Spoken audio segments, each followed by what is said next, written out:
El mundo ha transitado de la bipolaridad de la Guerra Fría hacia un sistema multipolar, donde Estados Unidos compite directamente con el eje China, Rusia e Irán por la hegemonía global. En este nuevo tablero geopolítico, Venezuela emerge como el epicentro de esta confrontación en el hemisferio occidental. El régimen de Nicolás Maduro ha transformado a Venezuela en una plataforma estratégica antiestadounidense.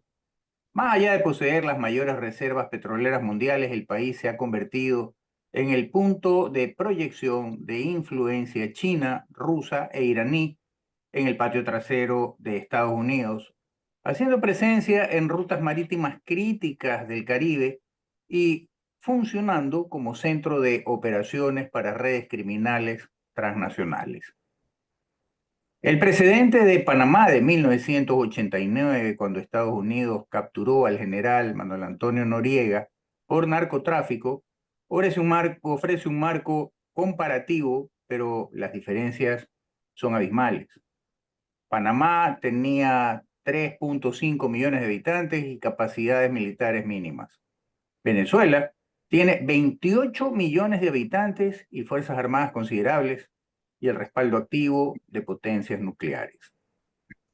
La declaración de Donald Trump designando a Maduro y 11 colaboradores como narcotraficantes vinculados al terrorismo internacional ha escalado la confrontación, planteando la interrogante sobre si Estados Unidos optará por una solución militar similar a la que adoptó en Panamá o desarrollará estrategias alternativas acordes a la nueva realidad multipolar donde cada movimiento tiene consecuencias impredecibles.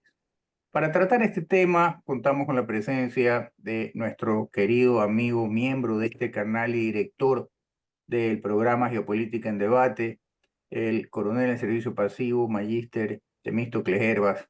Timi, bienvenido.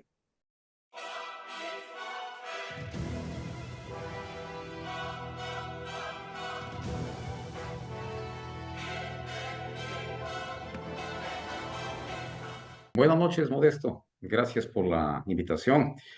Un honor estar en tu programa y a la orden. Muchísimas gracias, el honor es nuestro, mi querido Timi. Para entrar en materia, ¿consideras que estamos efectivamente en una nueva guerra fría? ¿Y cómo se diferencia esta de la confrontación bipolar del siglo XX? Gracias, Modesto. Puntualmente, sí, estamos en una nueva Guerra Fría con un formato diferente, con características que la diferencian sustancialmente de la confrontación entre Estados Unidos y la Unión Soviética en el siglo XX. Hay una dinámica, por supuesto, dinámica de Guerra Fría donde había competencia estratégica global, una polarización, conflictos indirectos o guerras proxy. Pero la versión actual, Modesto, es ciertamente, y tú ya mencionaste, es multipolar, hay una interdependencia, tecnológicamente es más compleja. Eh, ¿Qué te puedo decir? Ganar un conflicto en estos escenarios son más peligrosos, hay una multiplicidad de frentes y actores. Eh, Se manejan los mismos términos, me refiero a competencia sistémica, si tratamos de buscar una relación entre entre los dos escenarios. La Guerra Fría de antaño y lo que estamos viviendo actualmente, te decía, entonces hay una competencia sistémica, hay esferas de influencia o la búsqueda de captar esas esferas de influencia, hay conflictos indirectos, guerras por terceros, te mencionaba las guerras proxy, que son los mejores ejemplos de esto, la carrera tecnológica y militar. Y hay un componente más grave en este escenario actual del siglo XXI que tiene que ver con el riesgo nuclear disperso. Ya no es solo Estados Unidos y Rusia los únicos que poseen capacidades nucleares. Ahora tenemos a India y Pakistán, que en poco tiempo estuvieron enfrentados militarmente. Tiene Corea del Norte, que tiene una política no muy clara. Y en definitiva, en un conflicto de estas características se afectaría a las dependencias de cadena global, merced a la globalización precisamente. Y bueno, la diferencia central, te decía, mayor riesgo de empleo de armas nucleares, la aplicación de guerra híbrida, hay una mezcla de presión económica, pueden darse ciberataques, una manipulación mediática, sabotajes, y ciertamente los desafíos globales son mayores. Hoy enfrentamos el cambio climático, pandemias, crisis migratorias, que son también un componente importantísimo de la problemática de esta nueva Guerra Fría. Timmy, en el actual tablero geopolítico, ¿qué peso estratégico real tiene Venezuela para el eje China, Rusia, Irán versus los Estados Unidos? Eh, Modesto, yo quisiera referirme para contestar esta pregunta del tablero geopolítico mundial, hacer una referencia a Brzezinski. Brzezinski es, o fue, es fallecido, pero una genialidad, por supuesto, asesor de seguridad nacional de los Estados Unidos, años 70, 80, y ciertamente sus teorías, sus tesis tienen peso específico ayer, hoy y posiblemente mañana. Entonces, Brzezinski hace una delimitación, si cabe, conceptual de lo que son jugadores geoestratégicos y pivotes geopolíticos. Es para tratar de contestar tu pregunta de cuál sería la ubicación de Venezuela en el escenario, en el tablero geopolítico mundial. Entonces, Brzezinski decía, quienes nos siguen en su gran obra, el gran tablero mundial, decía que los jugadores geoestratégicos son los estados con capacidad y voluntad nacional de ejercer poder o influencia más allá de sus fronteras y, por supuesto, afectar los intereses, en este caso, de un hegemón que pudiera ser los Estados Unidos. En contraste, los pivotes geopolíticos, que es el caso de Venezuela, son los estados cuya importancia se deriva no de su poder, sino más bien de otras motivaciones, tienen que ver con su ubicación geográfica. Esos son los pivotes geopolíticos. Venezuela es un pivote geopolítico modesto, al igual que Ucrania. No son jugadores geoestratégicos, son pivotes geopolíticos por la condición geográfica, por las consecuencias que pudiera generar su condición de pivotes respecto del comportamiento de los jugadores geoestratégicos, que es el caso de Venezuela. Y bueno, Podríamos Venezuela sí decir, tiene, Timmy, sí, discúlpame, pero podríamos decir que en la Segunda Guerra Mundial el Ecuador fue un pivote para Estados Unidos desde el momento en que puso base en Galápagos y en Salinas. por supuesto, el impacto geográfico es central. De lo que tú puedes generar, qué proyección le puedes dar geopolíticamente a ese país. Bien lo mencionas tú, la base Beta, si mal no recuerdo, en la Segunda Guerra Mundial en Baltra, ubicada a 1.600 kilómetros de Panamá, porque el objetivo central era precautelar la operación del Canal de Panamá. Entonces, efectivamente, se vuelve un pivote geopolítico porque hay un elemento geográfico que configura la proyección militar, la proyección económica, si cabe en un momento dado, y en el caso que tú refieres, la protección del Canal de Panamá, habida cuenta del conflicto con Japón, porque esa era la preocupación de Estados Unidos en la época que refiero. Timmy, y desde la óptica militar, desde la perspectiva militar, ¿cuáles son las principales diferencias entre la contención soviética y la actual contención del eje chino, ruso e iraní?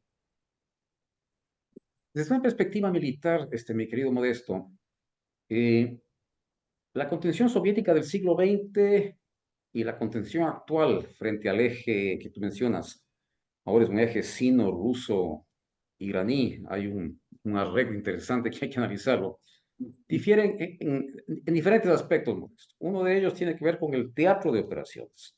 Teatro de operaciones, la naturaleza, por supuesto, del poder militar, la doctrina estratégica y la arquitectura de las alianzas que se manejan, pero en definitiva se genera una suerte de densidad geográfica en los diferentes frentes.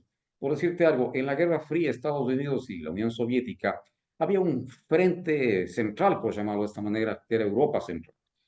Detrás de la cortina de hierro, con proyección a teatros secundarios en Asia, África, América, eh, el foco estratégico, te decía, estaba centrado en la disuasión nuclear y la presencia terrestre, por supuesto, recuerdas tú, de la OTAN, que también está actualmente, frente a un enemigo simétrico, en este caso el Pacto de Varsovia. Entonces, parecería que era predecible el comportamiento de los ejércitos y de las potencias en el supuesto de un conflicto. Eran dos ejércitos regulares enfrentados que podían darse. con la contención actual, Estados Unidos versus China, Rusia e Irán, son frentes múltiples, son dispersos. La problemática está en el Indo-Pacífico con respecto a China, en Europa del Este, con Rusia, te das cuenta que se va diversificando los escenarios. Hay problemas en Medio Oriente porque Irán maneja su concepto de guerra proxy. Ellos no enfrentan directamente un conflicto en particular, sino utilizan terceros países para poner en práctica sus visiones políticas. Entonces, la naturaleza del poder militar del adversario, en este caso la Unión Soviética en su momento, era, te decía, una superpotencia simétrica con una fuerza nuclear estratégica equivalente a la de los Estados Unidos, que tenía, por supuesto, un gran ejército convencional, mecanizado, y bueno, un dominio, un bloque político muy bien estructurado, que era el Pacto de Varsovia. Actualmente China, Rusia y Irán son un bloque asimétrico, es un bloque heterogéneo. China es una potencia económica, tecnológica, está modernizando su fuerza naval. Yo tuve la oportunidad, aquí un paréntesis modesto, de ver la terminación de la construcción de un portaaviones. Interesantísimo. Ya están emulando y aplicando un concepto geopolítico que tiene que ver con la idea de almirante, déjame ver el nombre, se me fue, un geopolítico que habla, Mahan, que es central en el control de los mares. Y él decía, Mahan decía, quien controla el mar está en condiciones de controlar el mundo y los chinos lo tienen claro. Entonces ellos también están desarrollando su capacidad tecnológica. Rusia, por su parte, tiene su capacidad nuclear, manejan lo que es la guerra híbrida, la desinformación, los ciberataques.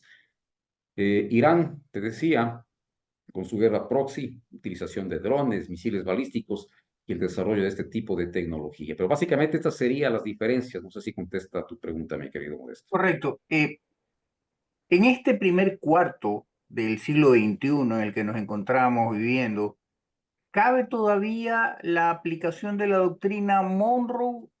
¿Hay nuevas realidades de multipolaridad, como ya lo has manifestado, y en estas nuevas realidades cabe o no la doctrina Monroe? La doctrina Monroe, y esta es una pregunta bastante buena, excelente. Esta doctrina, que es del siglo XIX, 1823, a decir verdad, fue concebida originalmente con la idea de la no intervención europea en el hemisferio occidental. Y por supuesto, el rechazo a esos atisbos colonialistas, pues hoy por hoy ha pasado una transición, ha sido transformada y tiene profundas transformaciones.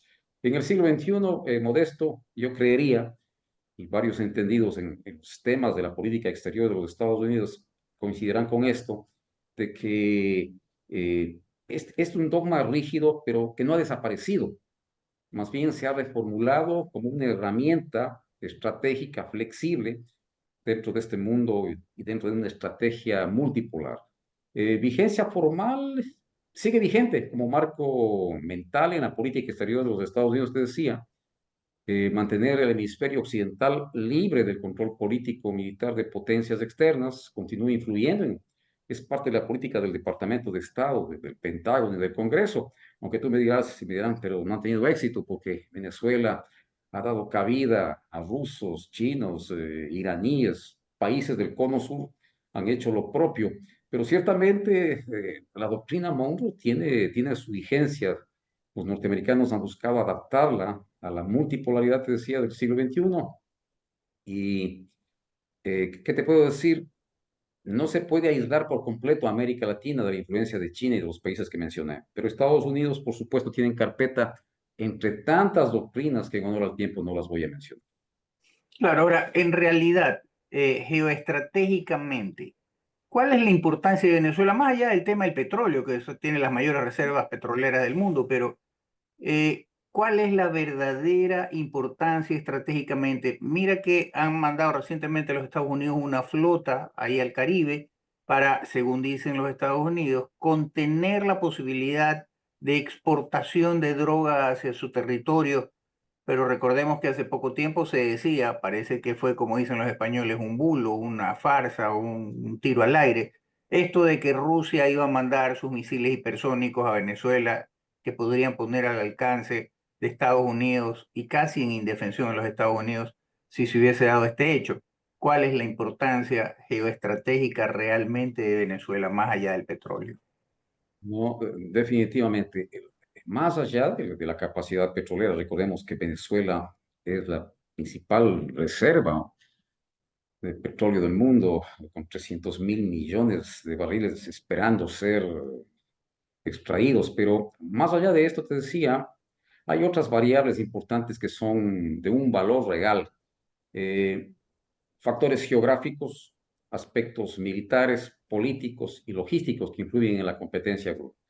La posición geográfica es de Venezuela, Modesto, es una posición privilegiada, pues es la puerta de entrada al Mar Caribe y por supuesto al norte de Sudamérica, con costas extensas sobre el mar que referí, y proximidad a las rutas marítimas clave hacia el canal de Panamá, tiene vecindad con Guyana. El tema es analizarlo en un mapa, pero su vecindad con Guyana, te decía, con Brasil, con Colombia, se vuelve evidentemente central dentro de la importancia geoestratégica.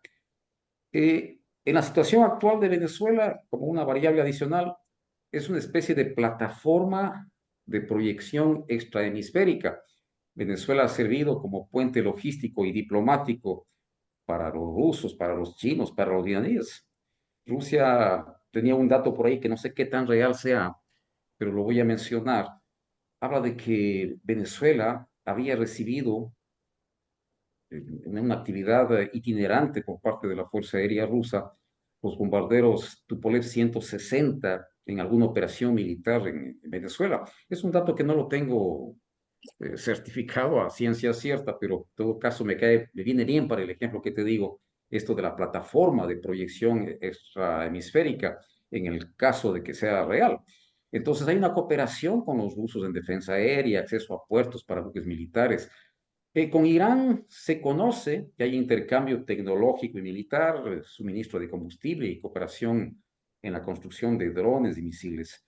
Los chinos han hecho sus inversiones en infraestructura, en telecomunicaciones, esto sí es real, como telecomunicaciones 5G, explotación minera, además de grandes empréstitos, no modesto, que le permite acceso preferente a recursos venezolanos. En definitiva, Venezuela es mucho más que petróleo.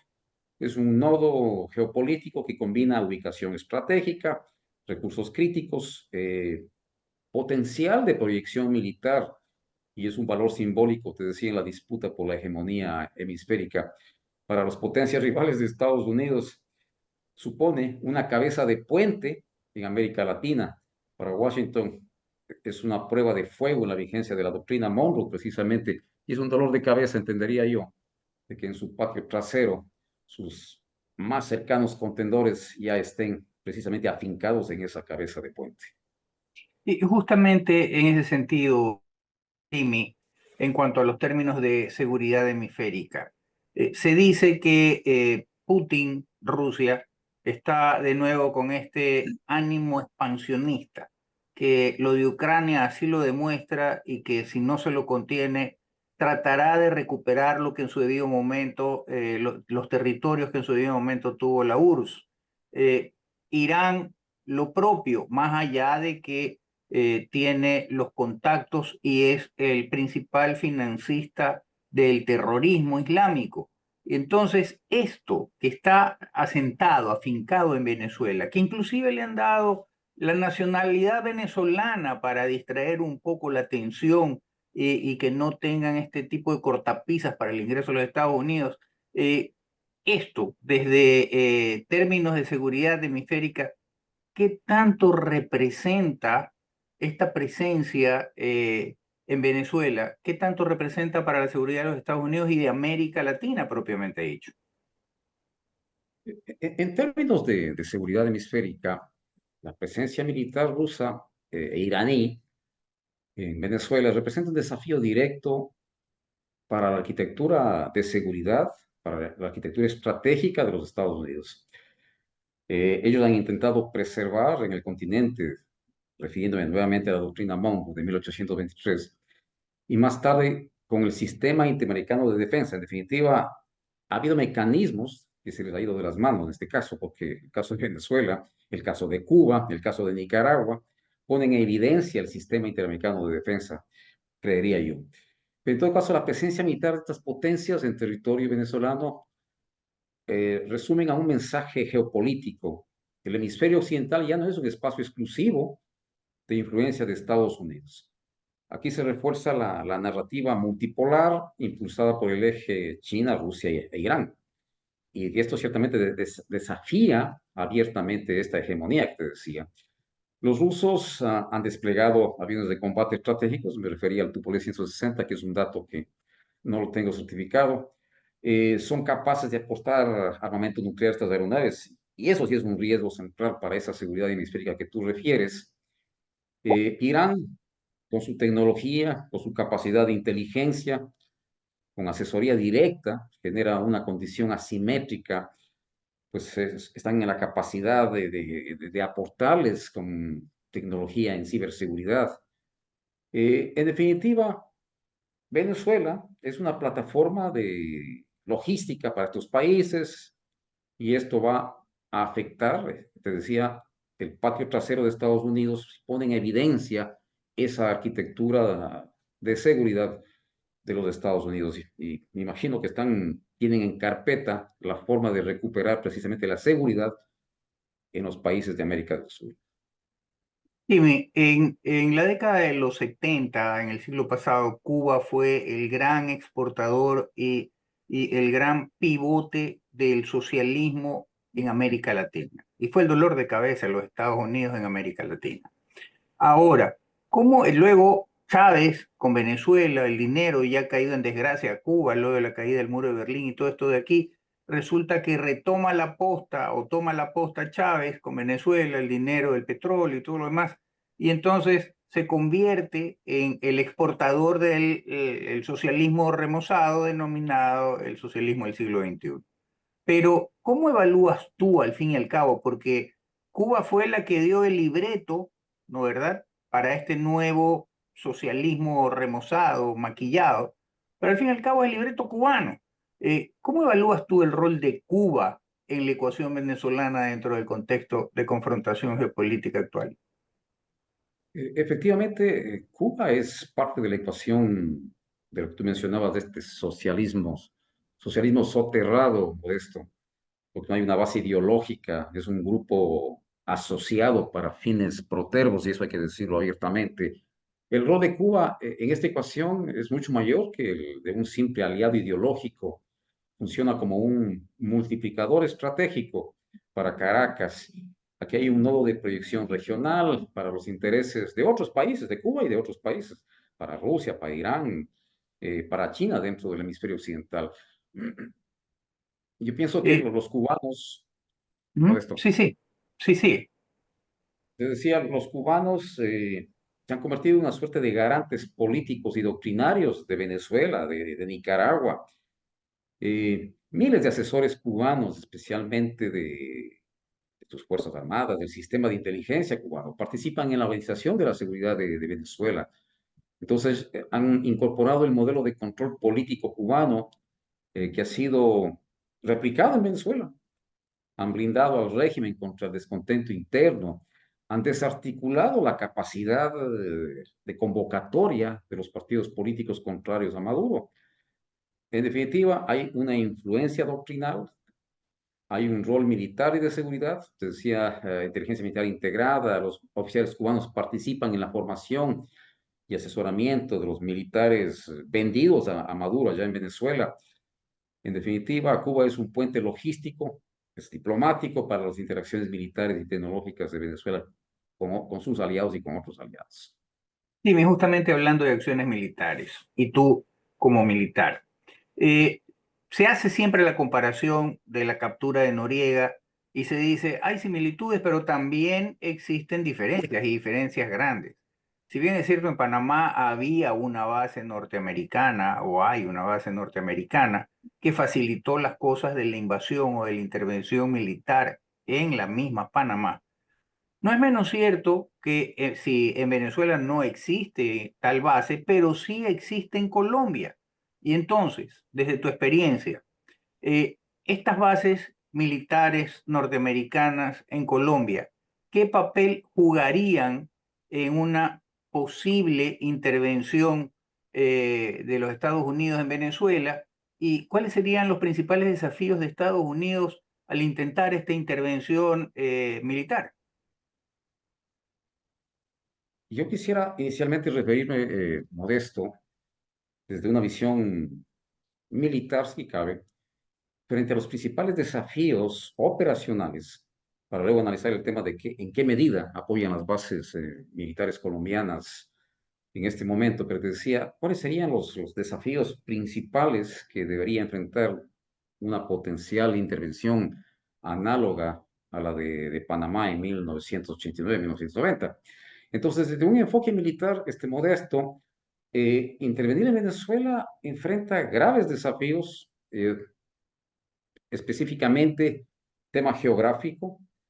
Las capacidades defensivas que tiene Venezuela no son las que tenía Noriega en su momento. Hay apoyo externo, hay un contexto político diferente. Decía, el terreno es diverso y difícil, las selvas amazónicas, las llanuras venezolanas, etcétera.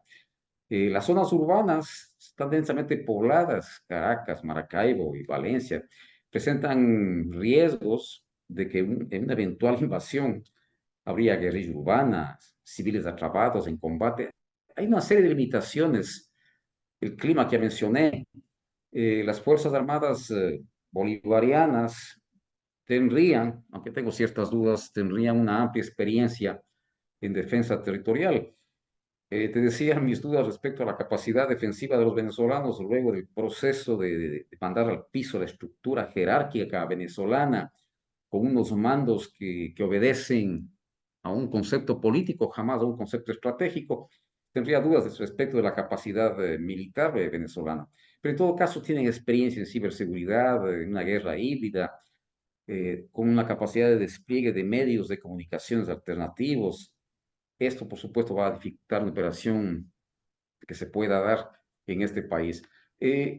Las bases colombianas, recuerdo, hay unas pocas bases, si mal no recuerdo, había una en Palanquero y tuve la oportunidad de estar con ellos tiempo atrás, Palanquero, Larandia, hay otras bases.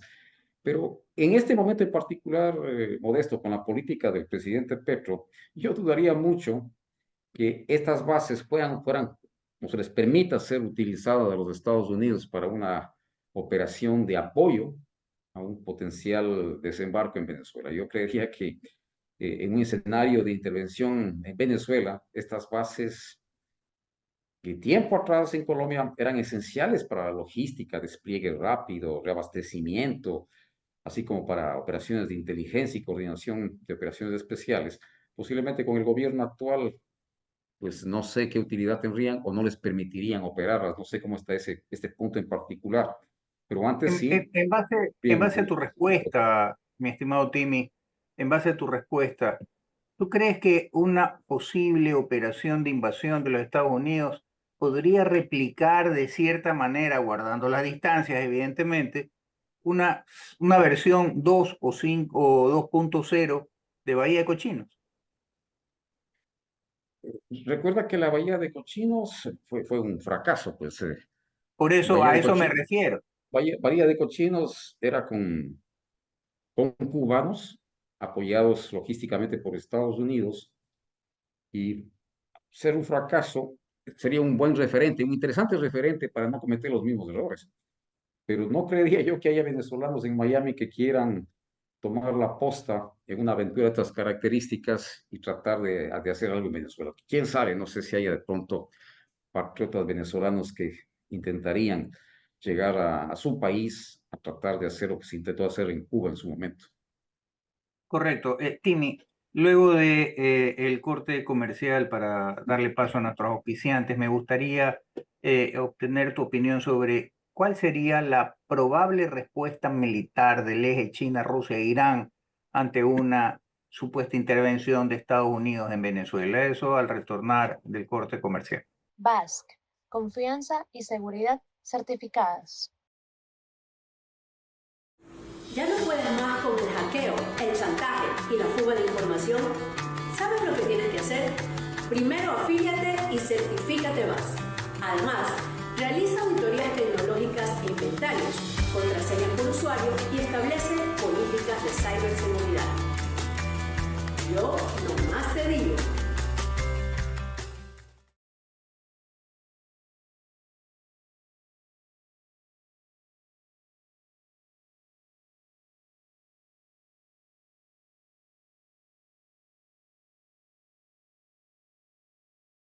Timmy, antes de ir al corte comercial, te manifestaba, ¿cuál crees tú que sería la probable respuesta militar de este eje China, Rusia, Irán ante una posible intervención o inminente intervención estadounidense en Venezuela? Yo creería que es muy poco probable que Rusia, Irán o China eh, se embarquen en una aventura de tinte militar, en un ataque militar directo contra Estados Unidos. Sería impensable, ni desde Venezuela ni desde ningún sitio, creería yo. Su estrategia sería más bien incrementar el costo de la intervención mediante resistencia indirecta, complicando la logística y la seguridad a las operaciones de los Estados Unidos. La intervención en Venezuela, de producirse, sería un campo de guerra híbrida, donde la acción militar convencional estaría acompañada de ciberataques, presión diplomática y coordinación con fuerzas locales. Pero la respuesta militar, te decía, del bloque chinos, rusos, iraníes, ante esta intervención americana, muy poco probable que haya una combinación de armas de venezolanos y de estos países que aportan tecnológicamente. A lo sumo, modesto, darían asesoría, presencia técnica, equipamiento. De hecho, mira, hay equipamiento ruso en Venezuela, sistemas antiaéreos S-300, Tor M2, tienen radares de defensa aérea, de vigilancia. En ese sentido, posiblemente, pero darles capacidad de bombardeos, la utilización de misiles hipersónicos, darles una posibilidad de que enfrenten en esos términos, yo lo veo muy complicado. El caso en Europa Central, este momento, la guerra entre Rusia y Ucrania, más o menos te da la tónica de cuál es la participación de terceros países, que en el mejor de los casos aportan económicamente, con equipamiento, pero no hacen una intervención directa, diría yo, de esto. Timmy, recientemente, me parece que ayer o antes de ayer, una funcionaria de los Estados Unidos decía que se habían incautado no sé cuántos millones de dólares en bienes justamente a Maduro y a su grupo cercano. Y sabemos también que el tema energético es para los Estados Unidos y es muy importante a nivel global.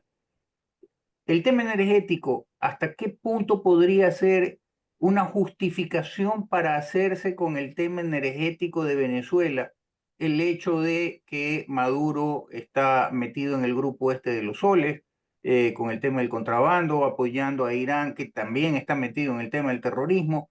¿Hasta qué punto podría ser que el trasfondo de todo esto sea el tener el dominio de la mayor reserva energética de petróleo que tiene el mundo, que es Venezuela?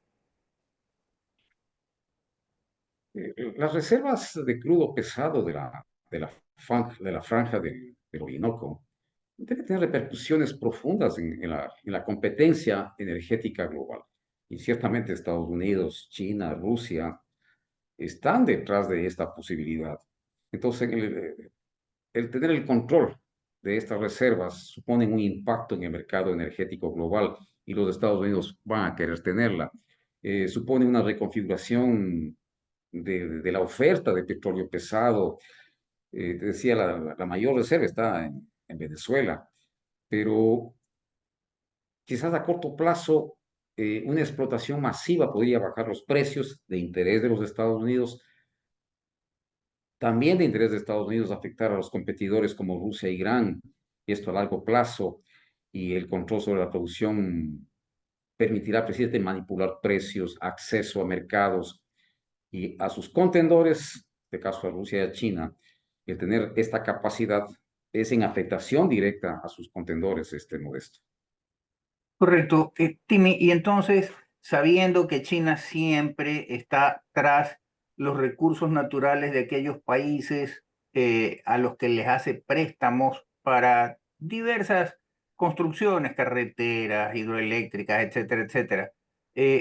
Y sin embargo, siempre se asegura, más allá del tema de los altos intereses, porque son mercados de alto riesgo, se asegura con los recursos naturales de estos países a los que les presta dinero. Ahora, el hecho de que el régimen de Venezuela cambie, ¿de qué manera podría afectar los intereses económicos chinos y rusos en América Latina? Claro que sí, el cambio de régimen que esperemos sea pronto. El cambio de Ojalá. régimen en Venezuela tiene un impacto directo y profundo sobre los intereses de China, de Rusia en América Latina. Caracas, te decía, es uno de los nodos principales de sus inversiones, suministros estratégicos y proyección geopolítica en el hemisferio. Entonces, el impacto de los intereses chinos, absolutamente, energía y recursos naturales, la pérdida de acceso preferencial al petróleo venezolano. China ha recibido millones de barriles anuales como pago de deuda y acuerdos a largo plazo, algo parecido a lo que se hizo aquí en el Ecuador, que no voy a referirme a eso, pero en todo caso algo análogo. Un gobierno pro-estadounidense podía renegociar, suspender o redirigir los contratos de esas empresas occidentales. Entonces, efectivamente, ese cambio de régimen en Venezuela, que lo esperamos todo el mundo, genera impacto en los intereses económicos de estos países. Y no solo el petróleo, Modesto, hay minerales estratégicos que también tienen intereses, los rusos y los chinos. El tema del coltán, el oro, bauxita, hay una serie de minerales, tierras raras que tiene, Venezuela es un país privilegiado en la cantidad de estos recursos. Entonces, el cambio de régimen podría abrir licitaciones a empresas occidentales, limitar el acceso chino y acceso ruso.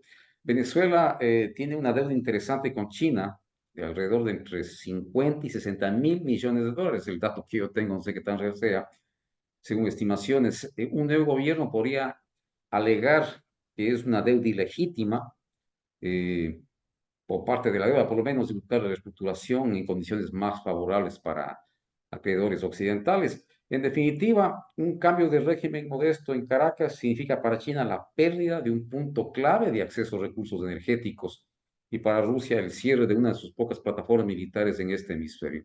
Ambos verían afectada no solo su economía, sino también su credibilidad estratégica frente a socios globales. Entonces, si se da este cambio que tú mencionas, habría un verdadero cataclismo frente a estos socios estratégicos de oportunidad. Correcto. Timi, siempre hemos hablado de que en muchas oportunidades el narcotráfico es el poder tras el poder. Hay países que están de alguna u otra manera solventados, auspiciados por el narcotráfico. Venezuela, uno de ellos, Nicaragua, otro. Solamente por citar dos ejemplos. Nosotros, en algún momento. ¿Cómo evalúas la real amenaza que representa el cartel de los soles para la seguridad hemisférica? Modesto, como todos los carteles, sin ser un experto en el tema del manejo del narcotráfico a nivel mundial, pero te decía, como todos los carteles, siempre supondrán una amenaza hemisférica real. Este cartel de los soles no solo es una amenaza militar convencional para el hemisferio, es un riesgo estratégico alto por la convergencia que existe ahí. Existe crimen, participación de actores estatales, actores armados. Entonces hay una peligrosidad que deriva no solo del poder de fuego que tienen, sino más bien de su capacidad para corromper instituciones, como todos los carteles, corromper instituciones, mover una economía ilícita, una economía paralela en los estados que se toman, blindarse bajo paraguas estatal para sus actividades ilícitas. Entonces, en definitiva, el narcotráfico genera una suerte de corredores aéreos, marítimos, que afectan a la seguridad de los estados. A mi modo de ver, el cooptar mandos militares, afectar la estructura estatal, generar, les decía, una estructura paralela del Estado, es una de las principales afectaciones y el Cartel de los Soles tengo entendido que hace eso en Venezuela y parecería que con la anuencia del gobernante o del tirano de turno.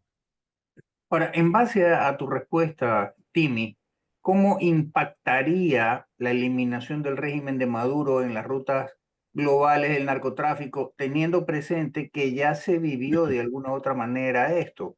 Recordemos el tema de Pablo Escobar, la ruta era Colombia, inclusive Hollywood se encargó de hacer algunas películas al respecto, luego tomó la POSCO. Se dice que subrepticiamente justamente este tema del cartel de los soles, digamos que es el que está alimentando el producto generado también acá en América del Sur, ya sea por Perú o por Colombia, por la FARC, el grupo paramilitar aquel. Pero ¿cómo impactaría realmente la eliminación del régimen de Maduro en las rutas globales del narcotráfico? ¿O simplemente sería una pausa momentánea hasta que se reestructuren? Eh, la eliminación del régimen de Maduro, creería yo que no garantiza por sí sola la desarticulación del narcotráfico. Esto puede abrir una ventana para una reducción sostenida si se aprovecha con instituciones fuertes, con cooperación internacional, medidas financieras contundentes. Pero si el cambio genera un vacío de poder, Modesto, que eso hay que tener mucho cuidado. Si te decía, si la salida de Maduro genera un vacío de poder o no enfrentan las redes criminales de sus rutas de lavado, del comercio ilícito de oro, la droga en definitiva, el efecto puede ser contrario. Puede haber expansión, diversificación y mayor libertad del tráfico global. Entonces, la eliminación del régimen Maduro, en principio, parecería que es el que va a afectarles directamente en el tema de los carteles narcotraficantes. Pero yo pensaría, te digo, es que si no se toman estas medidas, el resultado pues es todo lo contrario. Correcto. Timi, al retorno del corte comercial, para darle paso a nuestros auspiciantes, me gustaría tener tu criterio referente a que si el combate al narcotráfico es un pretexto geopolítico o una amenaza real a la seguridad nacional de los Estados Unidos, teniendo presente que Irán tiene su modo de operar en el terrorismo a través de las guerras asimétricas, teniendo presente también que el terrorismo se vale de los grupos narcotraficantes que ya se encuentran enquistados en los diversos países, y teniendo claro de que Venezuela, como tú bien dijiste, se ha convertido en una suerte de portaaviones de este eje del mal, en el cual de ahí se disparan con pasaportes venezolanos fingiendo ser nacionales venezolanos cuando en realidad son iraníes, o son rusos o cubanos que están yendo para infiltrarse en Estados Unidos.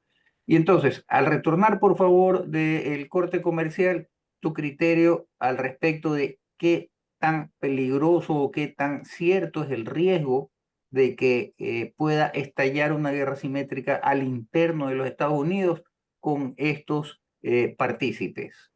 Eso al regreso del corte comercial. BASC, confianza y seguridad certificadas.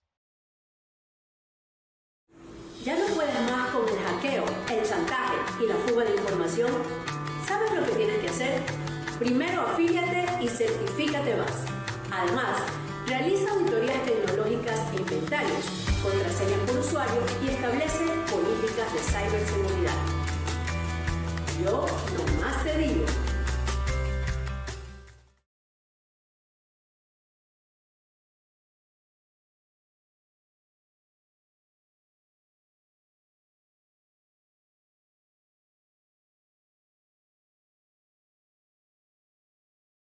Timi, antes del corte te manifestaba, ¿qué tan real o qué tan posible es que la guerra simétrica a la que están acostumbradas Irán, está acostumbrada como terrorista, Rusia, y también, digamos que siguiendo el ejemplo de Cuba, Venezuela, qué tan real es que el peligro inminente de tener una guerra simétrica al interno de los Estados Unidos sea lo que realmente motiva a los Estados Unidos, este temor, a ir contra Venezuela, ¿no verdad?, con el pretexto de combatir al cartel de los soles?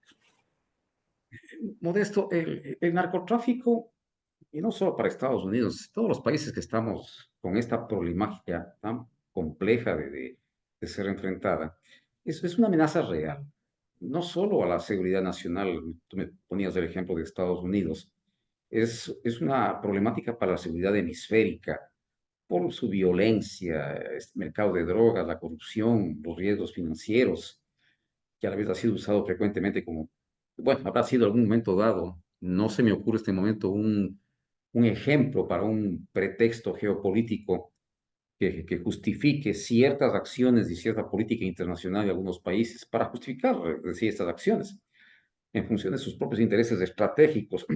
Pero ciertamente el narcotráfico es una amenaza real a la seguridad de los estados por su crimen y violencia, por la corrupción y captura del Estado, por las finanzas ilícitas, el lavado que se produce, las estructuras paralelas al sistema financiero de los países.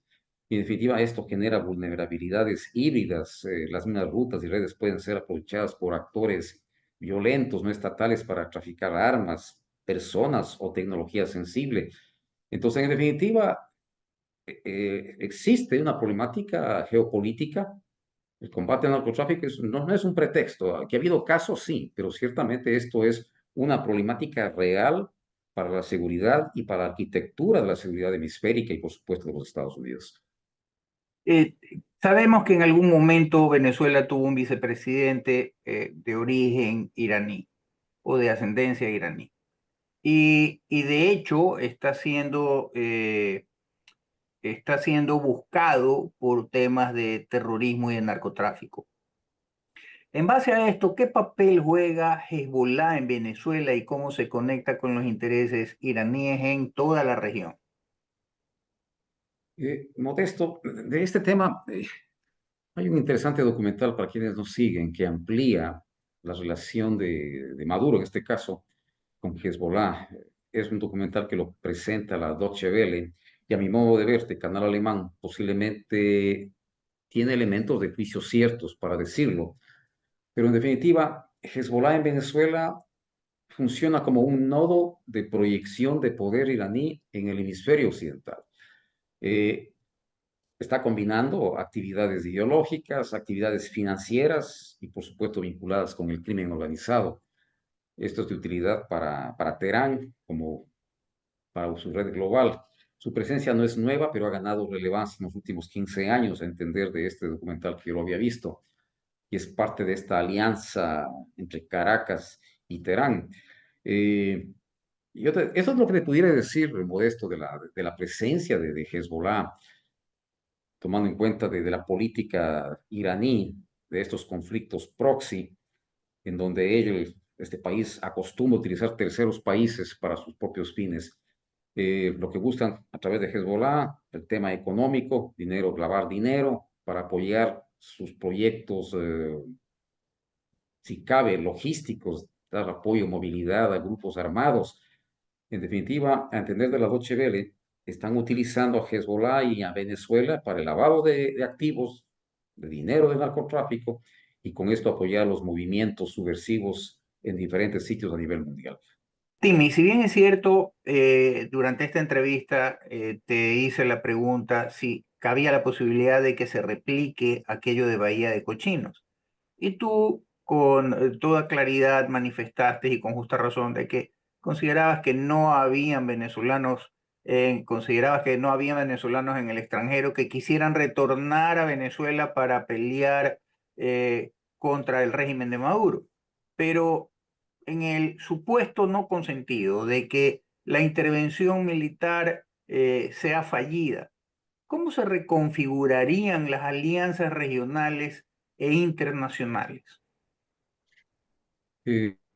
Modesto, una intervención fallida en Venezuela no solo debilitaría la influencia de Estados Unidos en el hemisferio, y como bien tú lo dices, también reconfiguraría la serie de alianzas regionales hacia un orden más multipolar, con un sector en el Caribe, en Sudamérica, más abierto a la presencia militar y económica de China, Rusia, Irán, porque aquí se debilita Estados Unidos.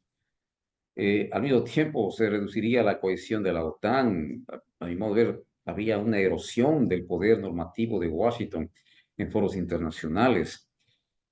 En definitiva, habría el fortalecimiento de un eje anti-norteamericano.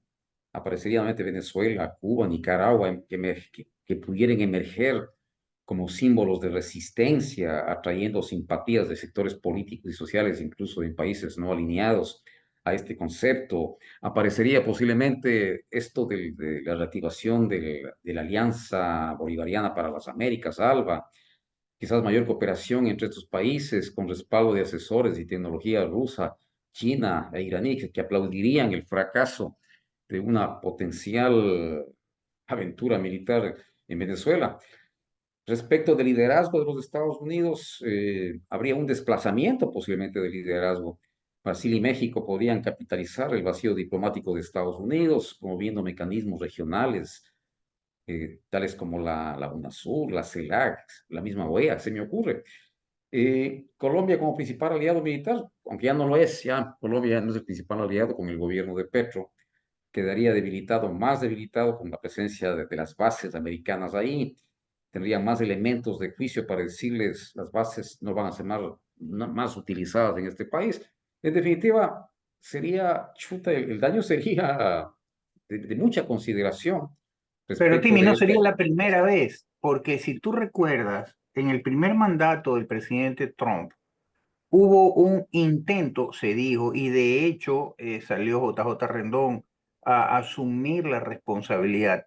¿Te acuerdas que había un funcionario que había sido funcionario venezolano que intentó hipotéticamente atentar contra Maduro, lo capturaron y entonces, no obstante de que Estados Unidos y muchos países latinoamericanos habían reconocido a Guaidó como legítimo presidente, habían desconocido el régimen de Maduro, hubo este intento de capturar o eliminar a Maduro, intento fallido, justamente en el gobierno de Donald Trump. ¿Cómo?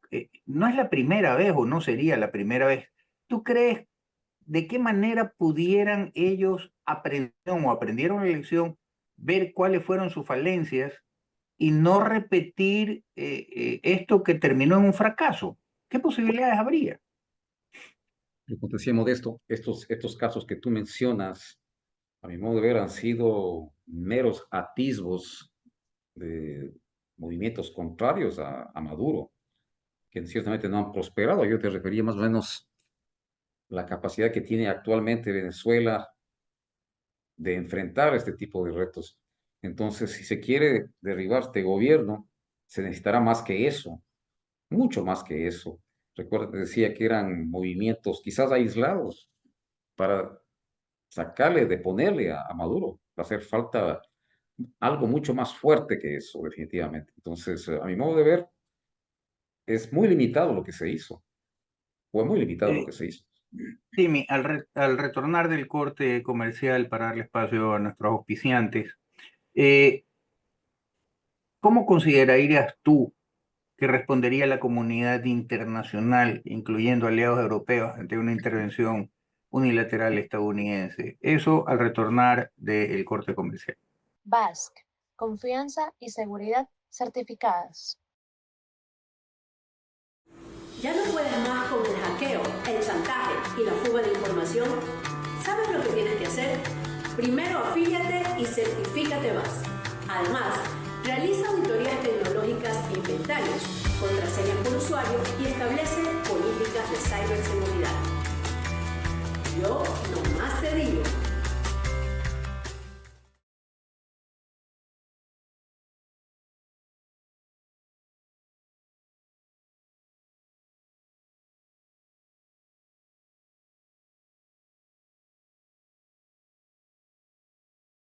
Timmy, antes de pasar al corte comercial, te hacía la pregunta, ¿cómo consideras tú que respondería la comunidad internacional, incluyendo a los aliados europeos, ante una intervención unilateral estadounidense? Porque aquí no se puede hablar de que sin dejar de considerar que Estados Unidos es la mayor potencia militar del mundo, pero digamos que Venezuela tampoco es un quedado de año.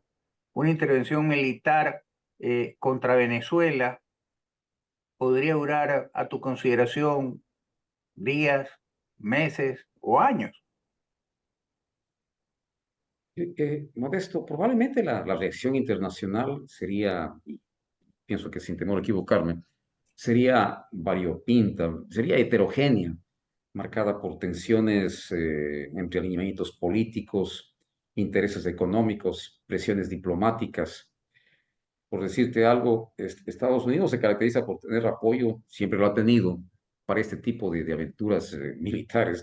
Ha tenido el apoyo del Reino Unido, Canadá, no sé cómo actuaría ahora, Australia y algunos aliados del este de Europa que podrían respaldar diplomáticamente la narrativa de restaurar la democracia, que no es tan narrativa, que es real, restaurar la democracia o proteger derechos humanos en Venezuela. Es probable que no se comprometan con un despliegue militar directo, pero sí con roles logísticos, con capacidad de inteligencia, en definitiva. En Europa, Francia, Alemania, España, difícilmente pudieran avalar una intervención sin mandato de la ONU, sin la aplicación modesto del capítulo séptimo de la ONU, en que facilita o da las prerrogativas a Estados Unidos para que intervenga. Entonces, un posible apoyo a posteriori, si el régimen cae rápido y se establece un gobierno de transición reconocido, posiblemente tendría el apoyo de los europeos, pero ciertamente hay un riesgo político. La opinión pública europea es mayoritariamente adversa a intervenciones unilaterales al estilo de Irak. Tú recuerdas, Modesto, en el año 2003 se armó una serie de ideas, ahí sí una narrativa de la existencia de armas nucleares, de armas químicas, para Totalmente el justificar lo que desierto. pasó. Lo que pasó, exacto, lo que pasó ahí. Entonces, algo como eso pudiera ocurrir y la posición europea siempre ha sido contraria. ¿Y En tú no América crees que el Latina, Modesto, escenario, tú no en crees que el América Latina, escenario sería algo similar, traspolándolo, ¿no verdad? Pasándolo al otro lado del Atlántico. ¿Tú no crees que el escenario sería más o menos parecido al escenario de Rusia con Ucrania, el país grande, poderoso, armado hasta los dientes contra el país chiquito, que sí tiene ciertas capacidades militares, pero que no se dejó pues aniquilar o tomar en semanas como lo tenía planificado Rusia? Ya llevan más de 2 años en esta pelea. Algo similar podría suceder si de llegar el caso de una invasión de Estados Unidos a Venezuela. yo pensaría que no, porque en principio, si bien es cierto, parecería que aquí se va a producir el enfrentamiento entre dos ejércitos regulares, que en principio es así, pero una aventura de tipo militar en Venezuela se convertiría, por la superioridad norteamericana versus lo que Venezuela es, se convertiría, lo que te decía hace un momento, posiblemente en una guerra urbana, enfrentamientos que van a desangrar posiblemente al pueblo venezolano, pero yo consideraría que es muy diferente lo que está pasando, porque primero las implicaciones son muy diferentes. Aquí estamos hablando de tratar de recuperar la democracia en un país, de desarticular la capacidad de fortalecer el tema del narcotráfico. Esa es la narrativa actual, narrativa real o no. Pero en el conflicto que tú mencionas, al buscar cierto paralelismo, los intereses son geopolíticos muy diferentes. Rusia intenta salir al Mar Negro porque es un interés geopolítico. Es un mecanismo de contención a la OTAN que está tratando de ampliar sus fronteras hacia Rusia. Son otras las implicaciones que el presidente Putin está esbozando para la razón de su ataque a Ucrania. Hay una carga histórica que recoger. Pero acá es un tema diferente, es un tema que te digo que se reduciría a una guerra posiblemente asimétrica en las ciudades, una guerrilla urbana.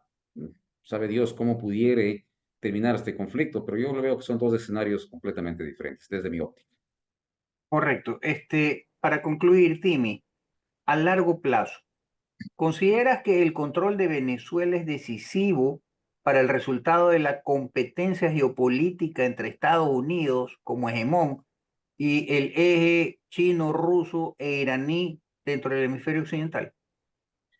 Modesto, el control de Venezuela creo que no garantiza el ganar la competencia geopolítica en este hemisferio, pero ciertamente cambiaría costos, tiempos y márgenes de maniobra.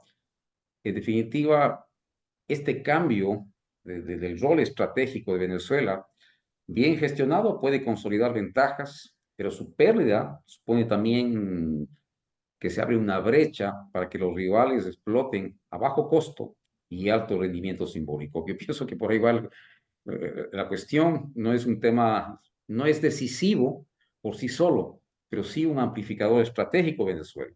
El control político, económico y de seguridad de Venezuela no define por completo el resultado de la competencia entre los Estados Unidos y, por supuesto, sus contendores China, Rusia y Irán en el hemisferio, pero inclinaría la balanza en momentos clave por razones energéticas, geográficas y por proyección militar que había mencionado hace un momento. Timmy, tus palabras finales. Gracias, Modesto. Algo interesante que revisaba en mis libros el día de hoy tiene que ver con la cantidad de dictadores existentes en el mundo. Si es que el dato que yo tengo está actualizado, existen 39 dictadores todavía en todo el mundo, Modesto. 20 están en África, 14 están en Asia, 13 en América Latina, ya sabes de los 3 a los que me refiero de aquí de América Latina, y hay 2 en Europa. 3 dictadores comandan arsenales nucleares, me refiero a Rusia, a China y a Corea del Norte. Y muchos coinciden, la mayoría de dictadores coinciden en un liderazgo de incompetencia, Modesto, incompetencia y corrupción. Ese es el común denominador de los dictadores, de estos que te mencionaba en su gran mayoría. Y la problemática es salir de los dictadores es más complicado de lo que solía ser en generaciones atrás. Entonces, la mejor forma de salir de un dictador es no permitiendo su llegada al gobierno a través, penosamente, a través de mecanismos democráticos, porque recordemos que Maduro ha llegado a través de las urnas, igual que Chávez. Entonces, aquí viene el mensaje y la reflexión. Menester, Modesto, la existencia de la democracia deliberativa, que los electores responsablemente, cuando tengan que sufragar, lo hagan, pues no a favor de demagogos carismáticos. Entonces, Venezuela es el mejor ejemplo y el espejo donde debemos reflejarnos a la hora de entrar en comicios electorales y a la hora de elegir a estos carismáticos que siempre estarán presentes, especialmente en América Latina. Correcto, no me queda más que agradecerte, Timmy, por tu participación y por todo lo que has despejado. Hemos venido deshojando como margaritas todas las posibilidades de un escenario que esperemos que de darse salga, primero no sea cruento en número de muertes, contar miles de muertes, ojalá que no. Segundo, que sea rápido, y yo creo que el pueblo venezolano lo necesita ya, liberarse de este yugo que tiene pauperizado, hambriado, igual que está el pueblo cubano. Buena tu reflexión en el sentido de que ojalá que tomemos conciencia nosotros al interior de no caer con estos cantos de sirena, con estos regalones que lo único que hacen es ellos regalarse a costa del pueblo. Timmy, agradecerte, agradecer a nuestra audiencia, a los grupos que nos replican e invitarlos a que nos sigan en nuestras redes sociales, en Facebook, YouTube, Instagram y también en Spotify. Y ya estaremos hablando luego de que se den los siguientes pasos en esto que parece ser una serie que no sabemos cómo va a terminar ni cuándo va a terminar. Muchísimas gracias, Timmy. Gracias, Modesto. Un abrazo. Un abrazo.